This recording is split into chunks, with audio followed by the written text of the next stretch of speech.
Hi everybody, I'm Dawn. I'm your astrologer and I'm here to talk to you about the new moon in Leo occurring on August the 8th when the sun and the moon come together at 16 degrees of Leo. This marks a new lunar cycle, a time to set our new intentions, and we can focus those intentions around the energy of the fifth house.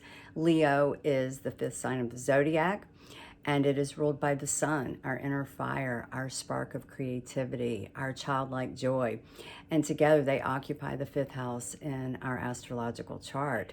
So if you take a look at that, that will give you a more concentrated area of focus to set those intentions.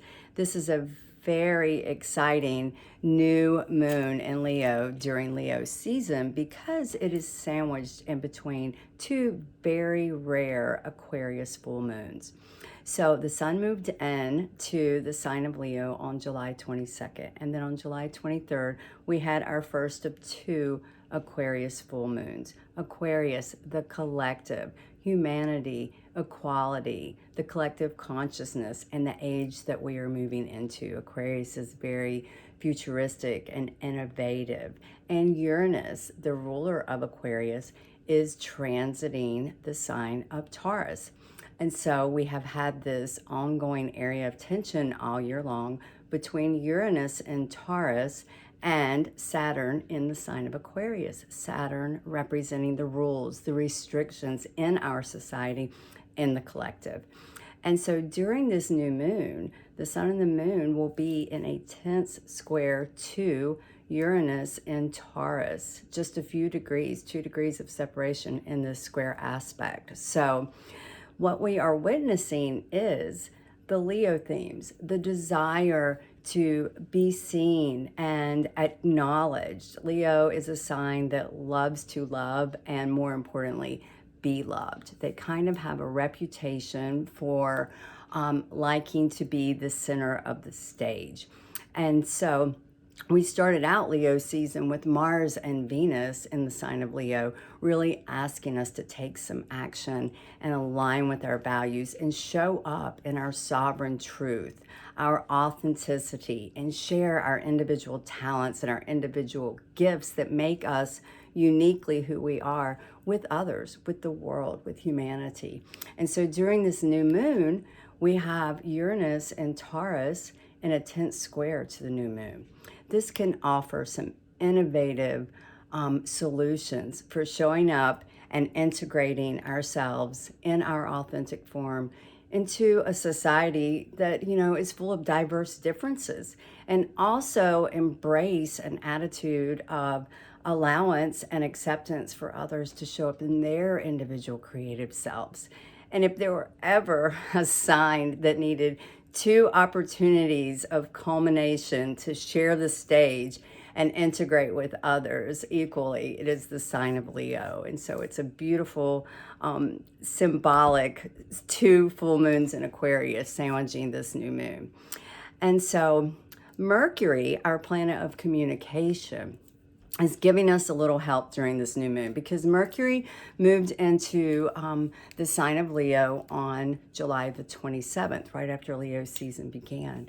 And then on August the 2nd, the sun, our inner fire, our authentic spark, was tightly conjoined to Mercury, our planet of communication, and in a direct opposition to Saturn and Aquarius.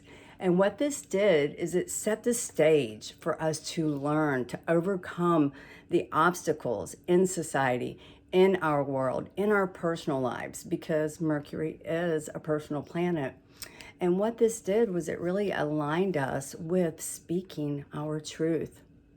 And now this can be a wonderful expression of individual truth and how we communicate it to others.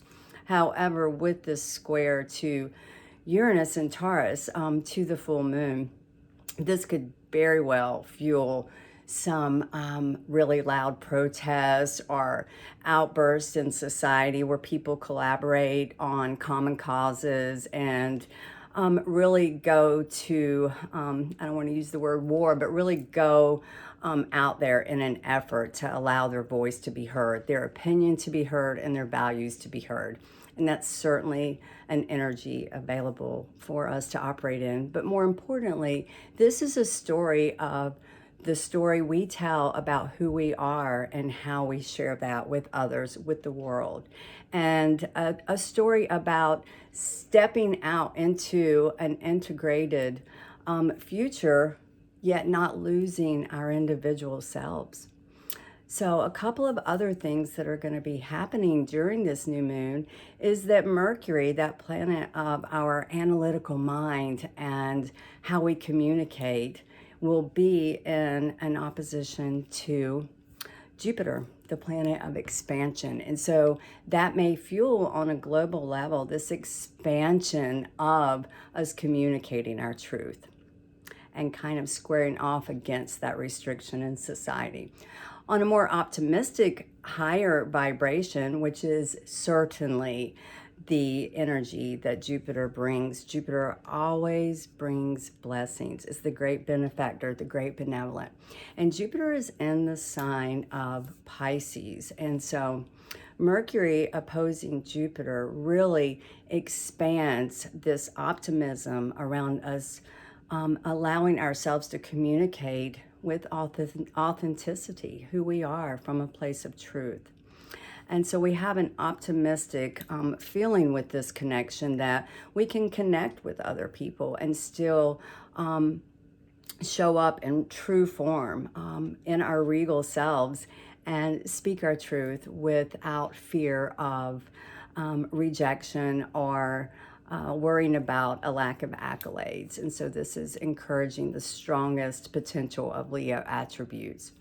Another transit that's occurring during this new moon is that Venus, our planet of values, what we value in terms of romance, resources, our second house of abundance, and how we draw that to us. Venus will be in a pretty tense aspect, yet an equally supportive aspect. So Venus is opposing Neptune, also in the sign of Pisces. And this can be a highly advantageous opportunity to raise our interpersonal relationships to the higher spiritual level if we tap into that. And no better way to raise that interconnectedness and the level that you operate on than showing up in your true form, speaking your truth and being authentically who we are.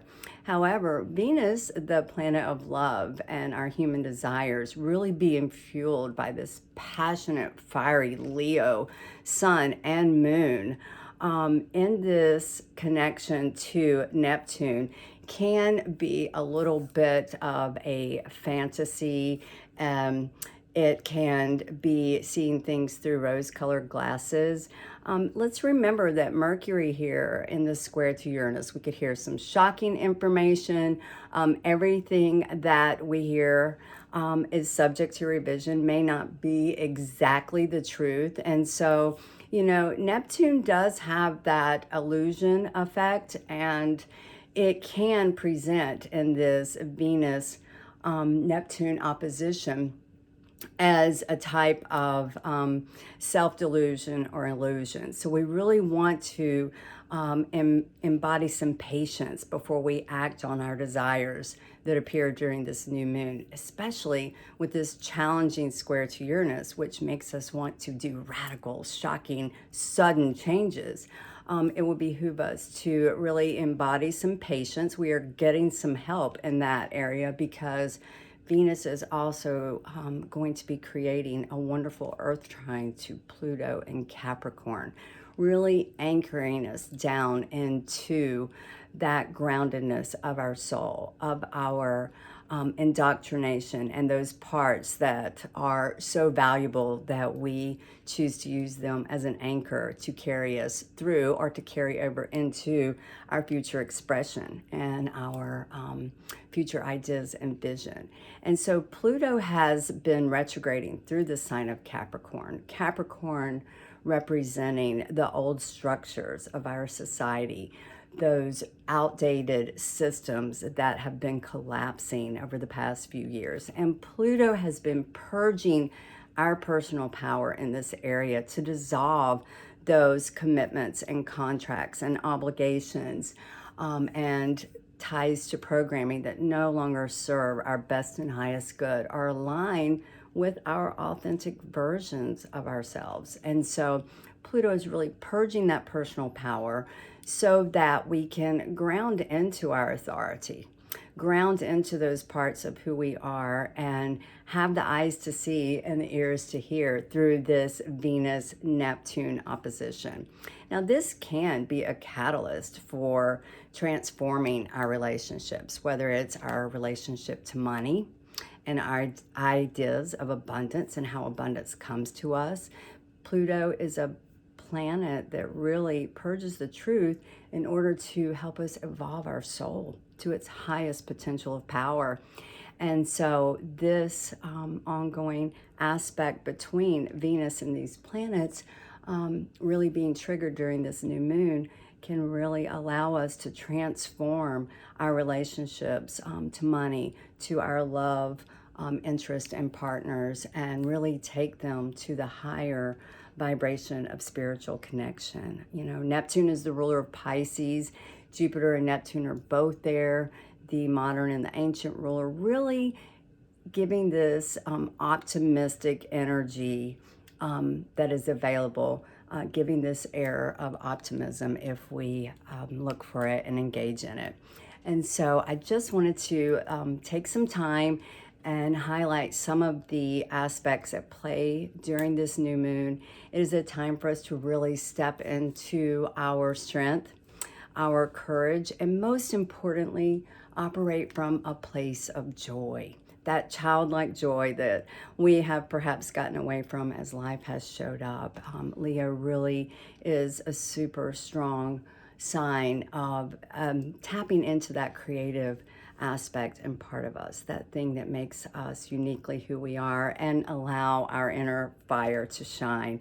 And Venus is supporting us in this, as well as Mercury, allowing us to speak our truth. And also, you know, these tense aspects offer some tools to help us to integrate into society and embrace some innovative ways, some innovative solutions of connecting through technology, overcoming obstacles, using the analytical ideas in a very creative way in our personal lives and our collaborations with others. And so these square aspects always require reconciliation. And so this is a call to action for us to do things differently and embrace some innovative solutions of change in a way that we can show up in authentic form and integrate into a collaborative effort of growth with others, allowing them that same ability. And so I wish you all the happiest of new moon blessings.